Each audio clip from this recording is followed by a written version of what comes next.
Hey YouTube, this is Crosby8771 here today with my full-on review of the iPod Touch 4th Gen with camera, of course. Yeah, and I'm really late with this, and sorry for the bad quality, but my camera's all messed up. It doesn't really record this quality anymore. I know you can see up here, I know you can see the battery percentage, at least there, very bad, but it's there because I have kind of like backed up my stuff from the previous 4.1 firmware that I jailbroke with this one as well. So I put it on that with the battery percentage. So yeah, let's go with the exterior of the device first. So the exterior, the only difference is really the power button's on this side and it's more slanted. As you can see, it's kind of slanted. Yeah. Volume rockers or the volume buttons are separate and they're slanted as well. The whole device is really like slanted. It's not really curved anymore. It's kind of like slanted. And there you have your 3.5 millimeter headphone jack, your 30-pin connector dock, or 30-pin connector, I don't want to call it, and they added in a speaker there. It's right there, if you can see that. You probably can't, but it's right there. Okay, there you go, you can see that. It's right there. Okay, and that's basically the device, other than the camera. The camera's right there, 720p HD, and then there's a microphone right there. See that little hole? Right there. Yeah, that's basically the outside of the device and the front-facing camera. I don't know if you can see that right there, front-facing camera.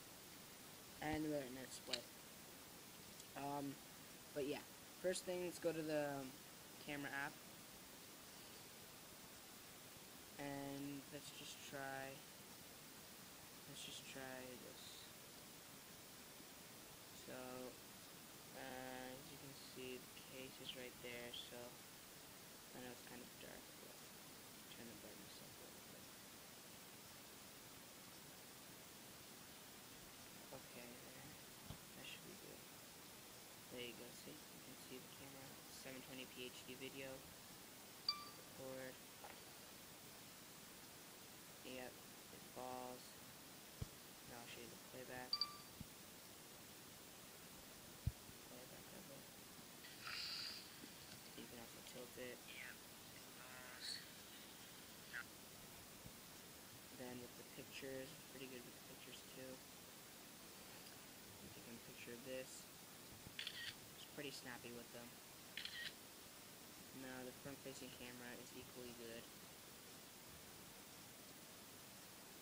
It's pretty good. It's not HD or anything, but it's pretty good. And the bad thing I don't like about this is you can zoom in on the pictures, but it just gets really grainy. Like, I don't know if you can see that, but I zoomed in like almost all the way, and it gets really grainy, and it won't fix it. See, if I shoot, it gets really grainy, and it just doesn't really fix it. Because both cameras, I don't think they're even a megapixel camera. They're like a 0.0 megapixel camera or something. Both front and back facing, even though the other one's supposed to be 720p HD, the back facing camera. For some reason, it's really grainy as well. So, what else? What else here? FaceTime app. I've used it. I have a couple friends that have it. I've used it with them. It's basically, the quality on the camera isn't the best, but it will get you through it. Like, it's legit. Like, it's really good compared to others that I've seen, like the iPhone 3G and 3GS.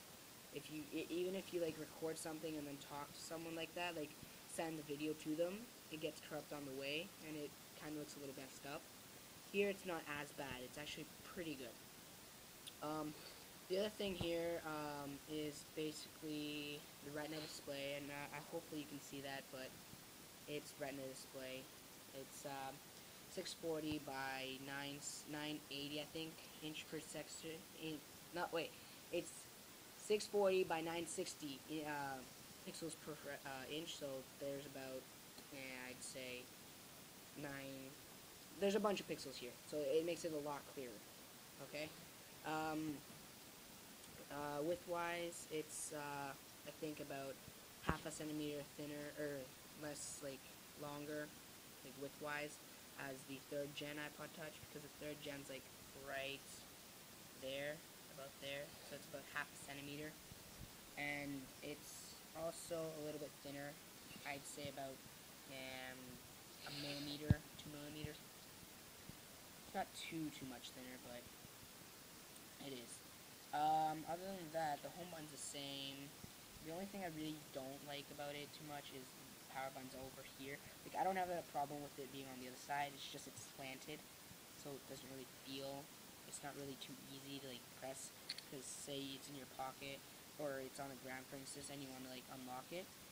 It's kind of hard because it's like on the ground, flat on the ground, so you can't really see. Like normally the button's like right here, button's right here, but now it's over here, so you have to kind of reach in. So what's the point of reaching in, right? Just take your device and use it. So yeah. The other thing is Game Center. Game Center. I'm sorry, I just don't know where my apps are. I barely use Game Center. Game Center. Okay. Game Center.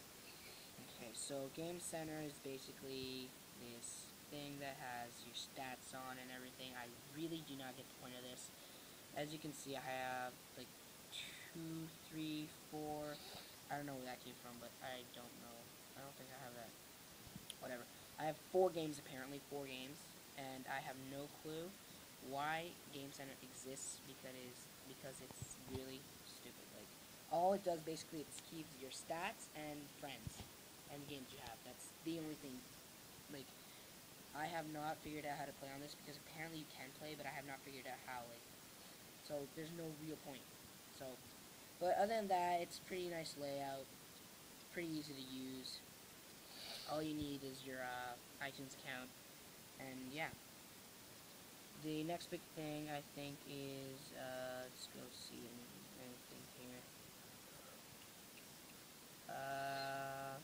Yeah, I think that's it. Now running the 4.2 Beta 3 software, 2 major things that I've noticed are the voice memo icon is different. It does the same thing, same function, except it's different. The icon's blue. That's basically the only thing. The other thing is, it's actually faster than the 4.1 firmware. I was kind of surprised. The other thing is that YouTube, if you go to YouTube and you go to like some whatever video, you will see that now it has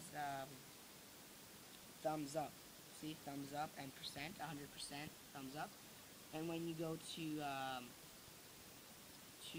rate it, it says rate or comment as normal, but it only gives you like or dislike. And then just write whatever comment. It's the same thing basically, but it just has that. And yeah, that's basically the only thing that's on YouTube, or basically 4.1. Oh, and the wireless printing, but I don't have a wireless printer, because when I got one, it wasn't wireless, like there was no wireless, so, and I really needed a printer, so yeah. And yeah, that's basically it, guys. I'd give this a 4.5 out of 5 stars, because basically the only reason is because of the camera. Camera's really crappy. Like, for close range photos and good lighting, like, it's pretty good. But for, like, longer distance and low lighting, it sucks. It doesn't even have an LED flash. So, that's a big problem.